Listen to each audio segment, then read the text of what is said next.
সকলোকে এডুকেশ্যন টিকে আছাম চেনেল সকলোকে স্বাগতম জনাইছোঁ। একচুৱেলি আমাৰ যিটো স্বাগত সামাৰ্থ সতীৰ্থ পৰ্টেলটো যিটো আছে সেই পৰ্টেলটো আমাৰ গ্ৰেড 3 গ্ৰেড 4 কাৰণে আছিল, কিন্তু আমাৰ শিক্ষকসকলৰ প্ৰশ্ন যে গ্ৰেড 3 যিহেতু আমি শিক্ষকসকলো আমাৰ যিসকল শিক্ষক আছে গ্ৰেড 3 পোষ্টে হয় গ্ৰেজুৱেশ্যন লেভেলৰ, আৰু তেওঁলোকৰ কিয় নাই। একচুৱেলি আমাৰ শিক্ষকসকলৰ কাৰণে বেলেগ এটা ৱেবছাইট দিছে, আৰু সেই ৱেবছাইটটো হ'ল আমাৰ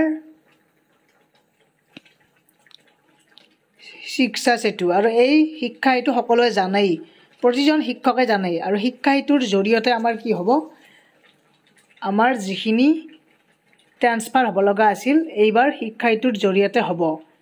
কাৰণ এই শিক্ষা সেতুত যিহেতু বিভিন্ন আমি ডাটাবোৰ এণ্ট্ৰি কৰিব লগা হৈছে এতিয়া নতুন আৰু শিক্ষা সেতুৰ জৰিয়তে আমাৰ এইবাৰ মিউচুৱেল ট্ৰান্সফাৰ হ'ব।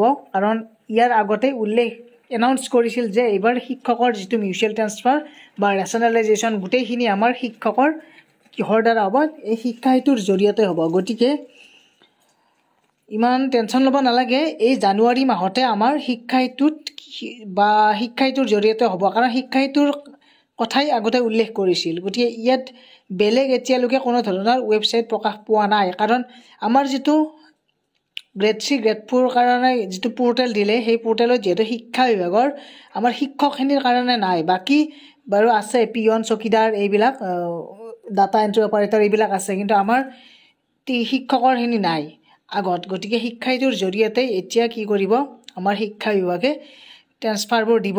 আৰু এই জানুৱাৰী মাহৰ ভিতৰতে দিয়াৰ পূৰ্ণ সম্ভাৱনা আছে। কাৰণ জানুৱাৰী মাহত দিলে, কাৰণ জানুৱাৰী মাহত আমাৰ এপটো শিক্ষা সেতু এপটোত প্ৰায় ডেভেলপ হ'বই, আৰু গতিকে শিক্ষা সেতুৰ জৰিয়তে হ'ব। গতিকে এইখিনি আছিল এটা আপডেট। কাৰণ আগতে